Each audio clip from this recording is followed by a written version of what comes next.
ಎಲ್ಲರಿಗೂ ನಮಸ್ತೆ.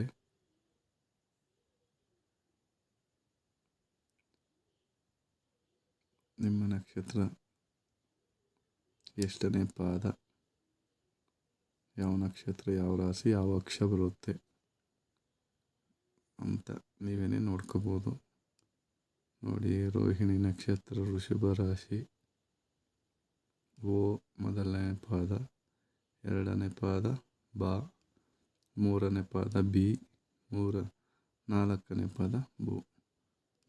ಮೃಗಶಿರ ನಕ್ಷತ್ರ ವೇ, ಓ, ಕ, ಕಿ ಅಂತ ಬರುತ್ತೆ. ಆರಿದ್ರ, ಪುನರ್ವಸು, ಪುಷ್ಯ, ಮಗ, ಪೂರ್ವ, ಉತ್ತರ, ಹಸ್ತ, ಸ್ವಾತಿ, ಚಿತ್ತ, ಸ್ವಾತಿ, ವಿಶಾಖ, ಅನುರಾಧ, ಜ್ಯೇಷ್ಠ, ಮೂಲ, ಪೂರ್ವಾಷಾಢ, ಉತ್ತರಾಷಾಢ, ಶತಭಿಷ, ಶ್ರವಣ, ಧನಿಷ್ಠ, ಶತಭಿಷ, ಪೂರ್ವಭದ್ರ, ಉತ್ತರಭದ್ರ, ರೇವತಿ ಲಾಸ್ಟನೇ ನಕ್ಷತ್ರ. ನಿಮ್ದು ಎಷ್ಟನೇ ಪಾದ? ಮೊದಲನೇ ಲೈನು 1ನೇ ಪಾದ, ಎರಡನೇ ಲೈನು 3ನೇ ಪಾದ, ನಾಲ್ಕನೇ ಲೈನು 4ನೇ ಪಾದ. ನೋಡ್ಕೊಳ್ಳಿ ಎಲ್ಲರೂ. ನಿಮಗೇನೇ ಡೌಟ್ ಇದ್ದರೆ ಕಮೆಂಟ್ಸ್ ಮಾಡಿ, ಚಾನಲನ್ನು ಸಬ್ಸ್ಕ್ರೈಬ್ ಮಾಡಿ, ಲೈಕ್ ಮಾಡಿ, ಎಲ್ಲರಿಗೂ ಶೇರ್ ಮಾಡಿ. ನಿಮ್ಮ ಮಕ್ಕಳದ್ದು ಏನಾದ್ರು ಯಾವ ಅಕ್ಷರದಲ್ಲಿ ಹೆಸರು ಬಂದಿದೆ ಅಂದರೆ ಈ ಪಾದದಲ್ಲಿ ನೀವು ಹೆಸರನ್ನ ಹುಡುಕಬೋದು.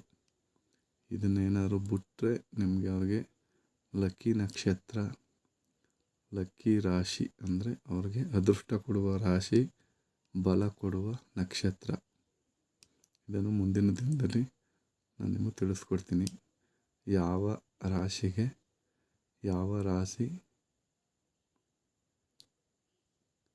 ಅವ್ರಿಗೆ ಸಹಾಯ ಮಾಡುತ್ತೆ, ಯಾವ ರಾಶಿ ಶತ್ರು, ಯಾವ ನಕ್ಷತ್ರ ಶತ್ರು, ಯಾವ ನಕ್ಷತ್ರ ಮಿತ್ರು, ಅದು ಮುಂದಿನ ದಿನದಲ್ಲಿ ಹೇಳ್ತೀನಿ. ನೀವು ಚಾನಲನ್ನು ಸಬ್ಸ್ಕ್ರೈಬ್ ಮಾಡಿ, ಲೈಕ್ ಮಾಡಿ, ಶೇರ್ ಮಾಡಿ. ನೀವೇ ನೋಡ್ಕೋಬೋದು. ಆ ನಕ್ಷತ್ರನ,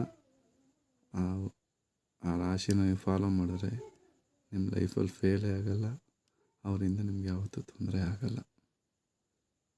ಸಾಲ ಹೊಡಿ ಅಂತಾರಲ್ಲ, ಅದೇ ಥರ ನಿಮ್ಮ ಅದೃಷ್ಟದ ರಾಶಿ, ಅದೃಷ್ಟದ ನಕ್ಷತ್ರ ಮುಂದಿನ ದಿನದಲ್ಲಿ ತಿಳಿಸ್ತೀನಿ.